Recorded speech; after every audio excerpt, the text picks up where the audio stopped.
ଅନେକ ଅନେକ ଶୁଭେଚ୍ଛା ଶୁଭକାମନା। ଶ୍ରୀ ରାଧା ଚରିତ୍ର ଆଜିର ଅଧ୍ୟାୟକୁ ଆପଣମାନଙ୍କୁ ସ୍ୱାଗତ କରୁଛି।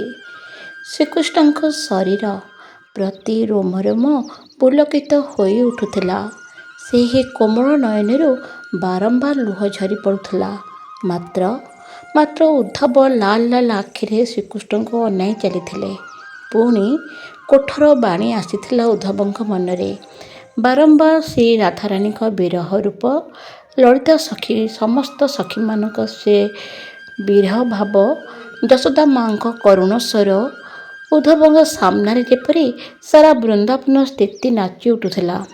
ସେଥିପାଇଁ ତ ସେ କଠୋର ବାଣୀରେ କହିଥିଲେ ଶ୍ରୀକୃଷ୍ଣଙ୍କୁ, ମୋତେ ତ ଆଶ୍ଚର୍ଯ୍ୟ ଲାଗୁଛି କି ଆପଣ କାହିଁକି ସେ ପବିତ୍ର ସ୍ଥଳୀକୁ ଛାଡ଼ି, ସେ ପ୍ରେମର ଭୂମିକୁ ଛାଡ଼ି ଏଠାକୁ କାହିଁକି ଆସିଛନ୍ତି? ଏବେ ଚାଲନ୍ତୁ ବୃନ୍ଦାବନ। ଉଦ୍ଧବଙ୍କ ନେତ୍ର ସଜଳ ହୋଇ ଉଠିଲା। ଓଃ, କେତେ ଖୁସି ହେବେ ଆପଣଙ୍କୁ ଦେଖି ମା ଯଶୋଦା, କେତେ ଖୁସି ହେବେ ଗୋପୀମାନେ, ନନ୍ଦବାବା କେତେ ଯେ ଖୁସି ହେବେ। ଆଉ ଆପଣଙ୍କ ସେ ଆହ୍ଲାଦିନୀ ମୋ ଗୁରୁ ଶ୍ରୀ ରାଧାରାଣୀ କେତେ ଯେ ଆନନ୍ଦିତ ହେବେ। ଉଦ୍ଧବ କୃଷ୍ଣଙ୍କ ହାତ ଟାଣିକି କହିଥିଲେ, ଚାଲ ଏବେ ବୃନ୍ଦାବନ। ବ୍ରଜର ପ୍ରତ୍ୟେକ ବ୍ୟକ୍ତିଙ୍କ ବିଶ୍ୱାସ ଦୃଢ଼ ଅଛି ତୁମ ଉପରେ। ସେମାନେ ବିଶ୍ୱାସ ଜମେଇକି ବସିଛନ୍ତି ତୁମ ଉପରେ ନିଶ୍ଚୟ ଫେରିକି ଆସିବ। ଏବଂ ଏହି ବିଶ୍ୱାସ ବାନ୍ଧିବା ବାଲା ତ ତୁମେ ହିଁ ଅଟ ନା? କାହିଁକି ତୁମେ ସେତେବେଳେ କହିକି ଆସିଲନି ବ୍ରଜବାସୀଙ୍କୁ କି ତୁମେ ଆଉ ଫେରିବନି ବୋଲି? କାହିଁକି ସତ କହିଲନି ସେତେବେଳେ? ଚାଲ ତେବେ। ପୁଣି ହାତ ଧରି ଟାଣିବାକୁ ଲାଗିଲେ ଉଦ୍ଧବ। ଯାହା ହେଉଛି ହୋଇଯାଉ ମଥୁରାରେ, ଆସିଯାଉ ପ୍ରଳୟ, ଆସିଯାଉ ବିଭୀଷିକା, ମାତ୍ର ତୁମେ ଏଠାରୁ ଚାଲ କୃଷ୍ଣ। ସେମାନେ ଆଶା ବାନ୍ଧିକି ବସି ରହିଛନ୍ତି ବୃନ୍ଦାବନରେ। ଆଉ ଠିକ୍ ସେତେବେଳେ, ଉଦ୍ଧବ ମୋ ଭାଇ ତୁମେ କିଛି ବୁଝିବାକୁ ଚେଷ୍ଟା କର, ଗମ୍ଭୀର ସ୍ୱରରେ କହିବାକୁ ଆରମ୍ଭ କଲେ ଶ୍ରୀକୃଷ୍ଣ। କୁଆଡ଼େ ଯିବି ମୁଁ? କାହା ପାଖକୁ ଯିବି ମୁଁ? କୁହ ଉଦ୍ଧବ। ଶ୍ରୀ ରାଧାଙ୍କ ନିକଟକୁ। ଉଦ୍ଧବ ହାତ ଯୋଡ଼ି ସେଦିନ କହିଥିଲେ। ହସିଲେ କୃଷ୍ଣ। ରାଧା। ଲମ୍ବା ନିଶ୍ୱାସଟି ନେଲେ କୃଷ୍ଣ। ରାଧା ଯଦି କୃଷ୍ଣଠୁ ଦୂରରେ ରହିଥାନ୍ତେ, ଏ କୃଷ୍ଣ ରହି ନଥାନ୍ତା କେବେ। ରାଧା ଅଛି ତ କୃଷ୍ଣର ଅସ୍ତିତ୍ୱ ଅଛି ଉଦ୍ଧବ। ସେ ମୋ ଠାରୁ କେବେ ବି ଦୂରରେ ରହିନାହାନ୍ତି କି ରହିବେ ନାହିଁ ମଧ୍ୟ। ସେ ମୋ ଠାରୁ ଦୂରରେ ନାହାନ୍ତି ଯେ ତୁମେ କହୁଛ ସେ ଏଠାକୁ ଆସିବେ। ଆଉ ମୁଁ ତାଙ୍କଠୁ ଦୂରରେ ନାହିଁ ଯେ ତାଙ୍କ ନିକଟକୁ ଯିବି। କିଛି ବି ଦୂରତ୍ୱ ନାହିଁ। ମୁଁ ବୁଝିପାରିଲିନି ଗୋବିନ୍ଦ, କ'ଣ କହୁଛନ୍ତି ଆପଣ?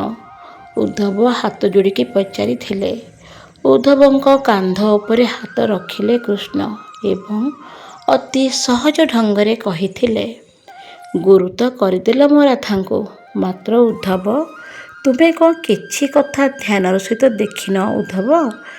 ଦିବ୍ୟ ତେଜଯୁକ୍ତ ମୁଖମଣ୍ଡଳ ହୋଇଗଲା କୃଷ୍ଣଙ୍କର। ଉଦ୍ଧବ କିଛି ବୁଝିପାରୁନଥିଲେ। ତୁମେ ଶ୍ରୀ ରାଧାଙ୍କ ହୃଦୟ ଦେଖିପାରିଲନି? ତୁମେ ଶ୍ରୀ ରାଧାଙ୍କ ରୋମ ରୋମରେ ଦେଖିପାରିଲନି? ଗୋପୀମାନଙ୍କ ଗୋଶାଳାରେ ଦେଖିପାରିଲନି କିଛି? ମା ଯଶୋଦା, ବାବା ନନ୍ଦବାବାଙ୍କ ଶରୀରର ଅଙ୍ଗକୁ ବି ଦେଖିପାରିଲନି? ତେବେ ଉଦ୍ଧବ, ଏସବୁରେ ତୁମକୁ ମୁଁ ହିଁ ଦେଖାଯାଉଛି। ସତ କହୁଛି ଉଦ୍ଧବ, ବୃନ୍ଦାବନର କୋଣ କୋଣରେ ମୁଁ ହିଁ ଅଛି। ସେହି ଗମ୍ଭୀର କଣ୍ଠରେ କହୁଥିଲେ କୃଷ୍ଣ। ଯଦି ତୁମେ ଦେଖିପାରିନ ବୃନ୍ଦାବନରେ ଏସବୁ, ତେବେ ଦେଖ ଏବେ ମୁଁ ଠିଆ ହେଉଛି ତୁମ ସାମ୍ନାରେ। ଦେଖ ମୋ ଅଙ୍ଗ ଅଙ୍ଗରେ, ଦେଖ ଉଦ୍ଧବ। ମୋ ରୋମ ରୋମରେ ମୋ ରାଧାଙ୍କୁ ଦେଖ। ମୋ ଗାଈମାନେ, ମୋ ମା ଯଶୋଦା, ସମ୍ପୂର୍ଣ୍ଣ ବୃନ୍ଦାବନ ଦର୍ଶନ କର ମୋ ଠାରେ। ଉଦ୍ଧବ ଦେଖିଲେ ଶ୍ରୀକୃଷ୍ଣଙ୍କ ଦିବ୍ୟ ଦେହ ଆକାଶ ଆଡ଼କୁ ଯାଉଛି। ନୀଳ ରଙ୍ଗ, ଅଦ୍ଭୁତ ରଙ୍ଗ ଅଟେ ତାହା। ସେହି ନୀଳ ରଙ୍ଗ ସାଙ୍ଗେ ସାଙ୍ଗେ ଗୌରବର୍ଣ୍ଣ ହୋଇଗଲା। ଦିବ୍ୟ ତେଜପୂର୍ଣ୍ଣ ଥିଲା ସେ ରଙ୍ଗ।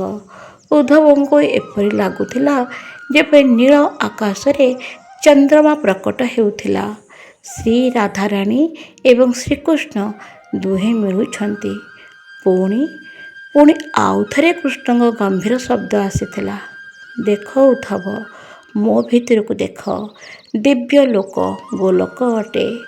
ସଖାମାନଙ୍କ ସହିତ କହ୍ନେଇ ଗାଈ ଚରାଉଥିଲେ, ଖେଳି କୁଦିକି ଆସୁଥିଲେ। ଉଦ୍ଧବ ଚକିତ ହୋଇଗଲେ ଏସବୁ ଦେଖି। ଉଦ୍ଧବ ଦେଖ। ପୁଣି ଆଉ ଗୋଟେ ପଟେ ଶୁଭିଲା ଶବ୍ଦ। ଯଶୋଦା ମାଙ୍କ କୋଳରେ କହ୍ନେଇ ବି ଖେଳୁଥିଲେ। ଦେଖ ଉଦ୍ଧବ।